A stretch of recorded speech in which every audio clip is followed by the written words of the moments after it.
Welcome back to our channel Google Priya Kumar's podcast. இன்னையோட story பார்க்கலாமா? இன்னைக்கு நம்ம பார்க்க போகிற ஸ்டோரி அ யூனிக் எக்ஸ்பீரியன்ஸ். ஒரு குளிர் காற்று அடிக்கிற ஒரு நைட் டைம் நானும் என் ஃப்ரெண்டும் ரொம்ப நாள் கழித்து மீட் பண்ணோம். ரெண்டு பேரும் பேசி பேசி நேரம் போனதே தெரில. பார்த்தா நைட் 10 ஆயிடுச்சு. அப்போது மழையும் ஆரம்பிச்சிருச்சு. வீட்டுக்கு போகணும்னு ஒரு ஆட்டோ பிடிக்க ட்ரை பண்ணோம். ஆனால் மழைனால யாரும் நிறுத்தலை. கடைசியில் ஒரு ஆட்டோ மட்டும் நின்றுச்சு. நாங்கள் அந்த ஆட்டோவில் ஏறி கொஞ்சம் தூரம் ட்ராவல் பண்ணோம். எங்களுக்கு டீ குடிக்கணும் போல் இருந்துச்சு. ஸோ அந்த டிரைவரை ஒரு டீ ஷாப் கிட்ட நிறுத்த சொன்னோம். நாங்கள் டீ ஆர்டர் பண்ணோம். டிரைவரையும் கூப்பிட்டோம் டீ குடிக்க. ஆனால் அவர் மரியாதையாக மறுத்துட்டாரு.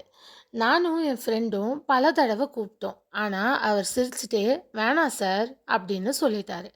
என் ஃப்ரெண்டு கேட்டான், இந்த டீ கடை உங்களுக்கு பிடிக்கலையா அப்படின்னு அந்த டிரைவர்கிட்ட என்னோட ஃப்ரெண்டு வந்து கேட்டான்.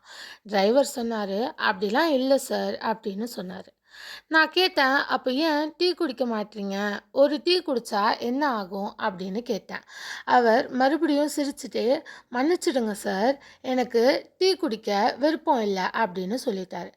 அவரோட நடத்தை பார்த்து எங்கள் ரெண்டு பேருக்குமே ரொம்ப ஆச்சரியமாக இருந்துச்சு. கொஞ்ச நேரத்தில் வீட்டுக்கு வந்துட்டோம். ஃபேர் கொடுக்குற அந்த டைமும் வந்துருச்சு. ஃபேரை கொடுத்துட்டு அவர் போக போகிற நேரத்தில் நான் அவர்கிட்ட நின்று, நீங்கள் ஏன் டீ குடிக்க மறுத்தீங்க அப்படின்னு கேட்டேன். அவர் சில நிமிஷம் அமைதியாக நின்னார். ரொம்ப சோகமாக ஒரு உண்மையை சொன்னார். சார், என் மகன் இன்னைக்கு மத்தியானம் ஒரு ஆக்சிடெண்ட்டில் இறந்துட்டான். அவனோட ஃபியூனரல் பண்ண என்கிட்ட போதுமான பணம் இல்லை.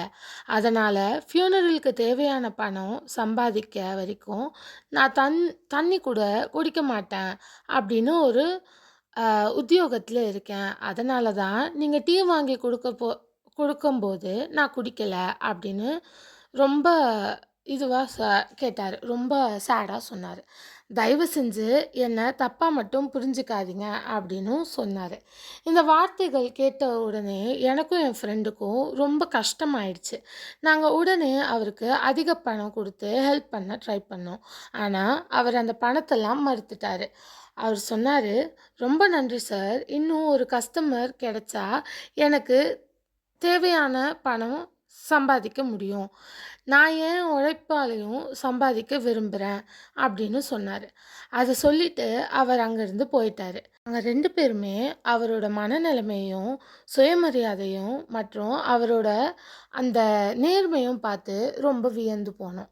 இந்த ஸ்டோரி நமக்கு சொல்கிற பாடம் என்னென்னா, கஷ்டமான சுச்சுவேஷன்ஸில் கூட சில பேர் அவங்களோட செல்ஃப் ரெஸ்பெக்டும் இன்டெகிரிட்டியும் விட்டு கொடுக்க மாட்டாங்க.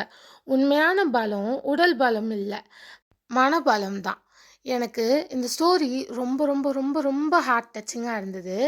எதை வச்சு சொல்கிறேன்னா, ஒருத்தவங்க அவர் நினச்சிருந்தா அவங்க அந்த அந்த ஆட்டோவில் ட்ராவல் பண்ணவங்க கிட்ட அதிக காசு வாங்கியிருக்கலாம். இல்லை, இந்த மாதிரி அவர் ஒரு சுச்சுவேஷனை எக்ஸ்பிளைன் பண்ணி இதெல்லாம் நடந்துச்சு, எனக்கு கொஞ்சம் எக்ஸ்ட்ரா காசு கொடுங்கன்னு கேட்டிருந்துருக்கலாம். ஆனால் அவர் அது பண்ணலை. ஆக்சுவலாக நார்மல் ஆட்டோக்காரங்க இதை பண்ணுவாங்க. ரொம்ப ஒரு சில பேர் மட்டும்தான் இந்த மாதிரி அவங்களோட கஷ்டங்களை வெளியே காட்ட மாட்டாங்க. ஸோ நம்மளோட செல்ஃப் ரெஸ்பெக்டும் இன்டெகிரிட்டியும் யாருக்காகவும் விட்டு கொடுக்கக்கூடாது. We should have self respect and self integrity in whatever situation we are facing. Thanks for watching. Like, share, subscribe பண்ணிக்கோங்க. இன்னொரு வீடியோவில் உங்களை நாளைக்கு நான் வந்து மீட் பண்ணுறேன். Bye.